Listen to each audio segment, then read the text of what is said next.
What's up, people? It's Rich Airey. This is the Airey Brothers podcast. I'm here with my boy, Prince James. What's good, dog? How you living? Living good, dog. Living good. Crushing it because I am it. You know what I'm saying? All day, every day. How you doing, my brother? I'm doing pretty well. I'm a little sore and tired, but it was well worth it, so I'll deal with it. Oh, yeah? Yes, sir. What was this worth that we're talking of? I got an email late last week asking if I could go up and be a guide at the Leadville 100 run camp. So I made some moves and was able to get some things covered and was able to go up to Leadville for 5 days. So I just got back yesterday afternoon. Did 60 miles in 3 days. Longest run in over a year. First time back on the trails in over a year, and ran on the same trail where I ended my season last year. What was that like, man? Explain that, because when you told me that, I was like, that's crazy. That's the farthest you've run since that time, and then it just happened to be on that trail. Yeah, I mean, I was definitely nervous heading up there for many reasons. You know, I've had some issues that keep popping up. Not necessarily my foot, but other issues on the same side of the body. So, I'm still a little hesitant to say that the foot is 100% healed and it's not causing some other issues to pop up. But, I think at the end of the day, like Uncle Steve says, better than most, and like Nate Diaz says, on my worst day, I still train 2 hours a day. So I knew I would be able to get through it. It was just a matter of, kind of checking the ego and being okay with not being in the lead group and, just more about enjoying the trail and being out there for the first time in a year and just a little more cautious than normal, which is fine.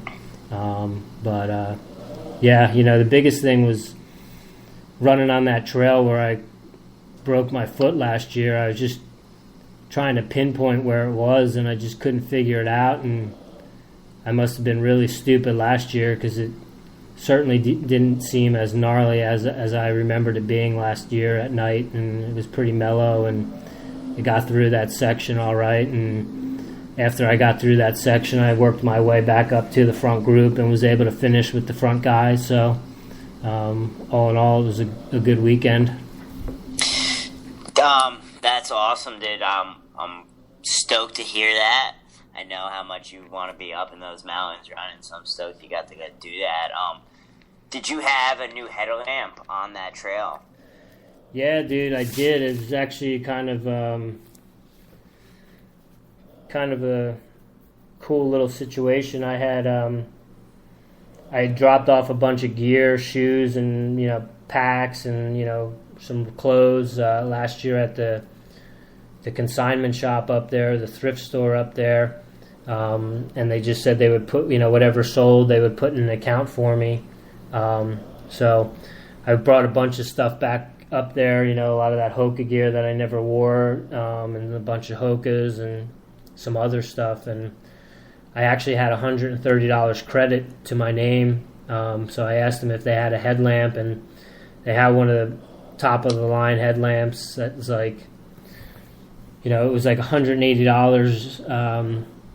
That retail brand new, it sells for more like $300 or something like that. And so he said, I'll just give you the lamp, and then whatever from the new stuff that you brought in sells, we'll just take that out of your account. So I ended up getting a pretty sweet headlamp for free, and it was I didn't have a full battery charge on it, but it definitely lit up the trail. It's like 575 lumens. So whereas I think last year the headlamp I had was like 100. Feel like you got the Cadillac or the Ric Flair, if you may, of lamps on your head right now? Yeah, it was pretty dope, and as I was running past people after I got out of that one section, and you encourage people and this and that, and then we were catching some other people from the group that did the shorter run.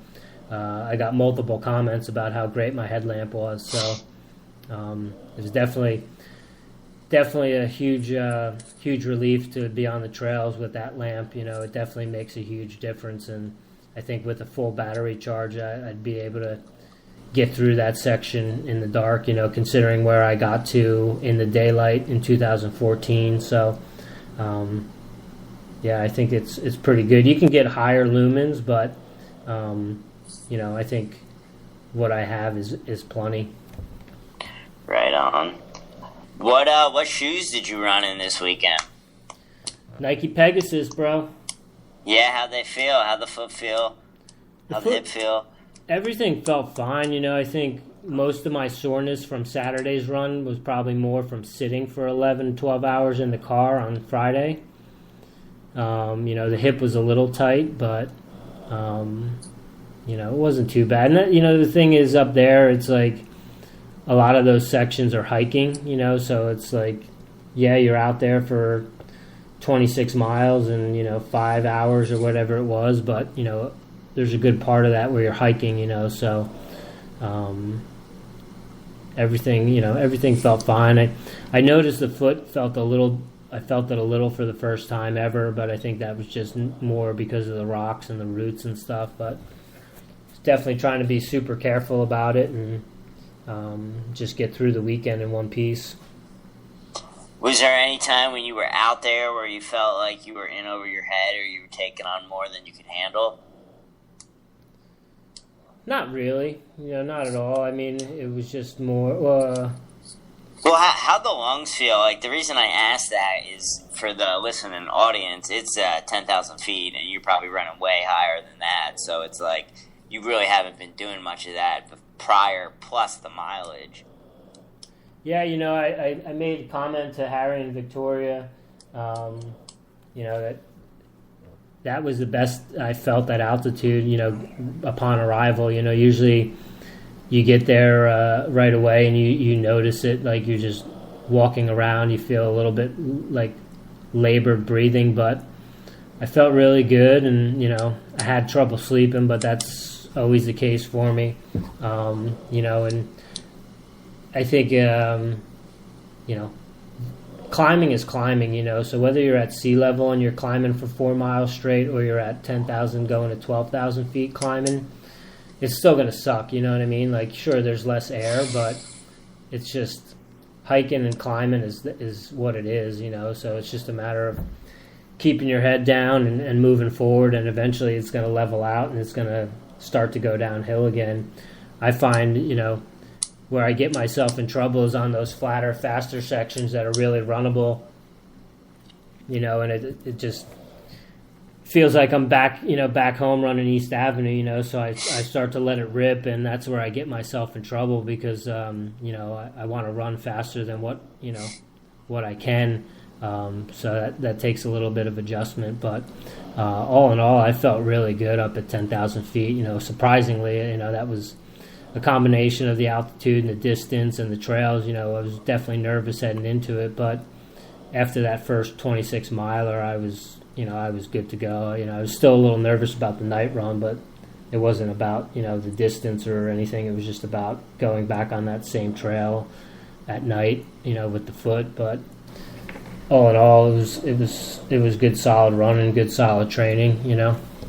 Nice. What'd you fuel yourself with throughout the weekend? That was probably the one thing that I'm the most disappointed in was just, I know better. You always hear people talk about how, it's so hard to eat right and do the right thing when you're traveling, but it's not an excuse. And so I was a little upset with just my eating habits and stuff like that. But, I had a couple gels, the V Fuel gels that I used. But for the most part, I tried to go, see how far I could go just on water.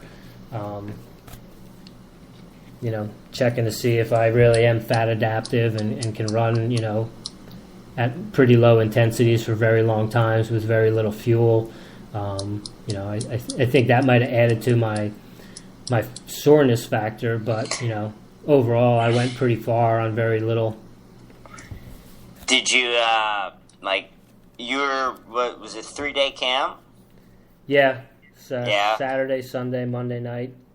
Were you the days were you carving up on some sweet potatoes after the runs and stuff, or no? No, that's what I'm saying. I was just bummed out about lack of preparation or going to the Whole Foods and getting stuff and having it. Like one night they had a pizza party, so of course I went to that and had pizza, and the one morning I didn't have anything at the house, so I just had a breakfast burrito. Like, just diet was shit. I know better than that, but it's just like, so that would probably be the one thing I was not pleased with over the weekend, was just my eating habits. But that's on me. So I don't feel bad, bro. I went straight diabetes mode this weekend. Mal, they all went camping, and Mal left some candied Chex Mix on the counter, dude. I went straight diabetes, bro. It was horrible. Yeah, I mean, I'm happy in the fact that, I didn't go down that route. There was, Victoria had a coconut cake, that I didn't dip into, and I'm just, having some tortillas and having pizza. It's more like the gluten thing and the inflammation that I was kind of bummed out about. But I've been pretty solid about the no sugar stuff since I turned 40, and really am being good about that. So, just poor choices in fueling, Yeah, word. How was the drive there back? The whole shebang. Well, the drive there seemed a lot longer than the drive back. I checked on MapQuest or Google Maps or whatever, and it had a route, from here going through Texas into New Mexico and in southern Colorado that, had it being a faster route. So I figured, let's try something new, and it was just all like backcountry county roads and shit, so it was like windy and one lane, it's hard to pass people, and so it just seemed like I was in the car a lot longer. But on the way home, I went Route 70, that road that we took, and then just shot on 35. So it was only 2 roads and big highways, so it seemed a lot faster. And, also, I try not to drink coffee when I do road trips, just because then I don't have to stop as much to go to the bathroom. So I didn't drink any coffee yesterday, and I only stopped 3 times, whereas on the way up I drank coffee before I left, and I stopped probably 10 times. Or did you feel tired on the way home with no coffee? No, I felt pretty good, and I got up at like 4:30 and got on the road before 5 and got through Denver before rush hour traffic, so it was pretty smooth sailing. And then I was almost home. I had about 2.5 hours, and I opened up the coffee app as I was driving through Wichita and found a pretty cool coffee roaster place right off the Highway 35 in Wichita. So stopped there and got a cold brew, and then picked up another bag of beans and got back on the road. And when I got home, I pissed for like 5 minutes, but I drove 2.5 hours. I held it in. And, dude, so, I would have pissed my pants. Well, I was in midstream, and I was like, fuck, I wish I had my phone on me. I would have loved to record this and just send it to people. Fucking taking a horse piss. Pretty much. So, but it was just great to be back up there.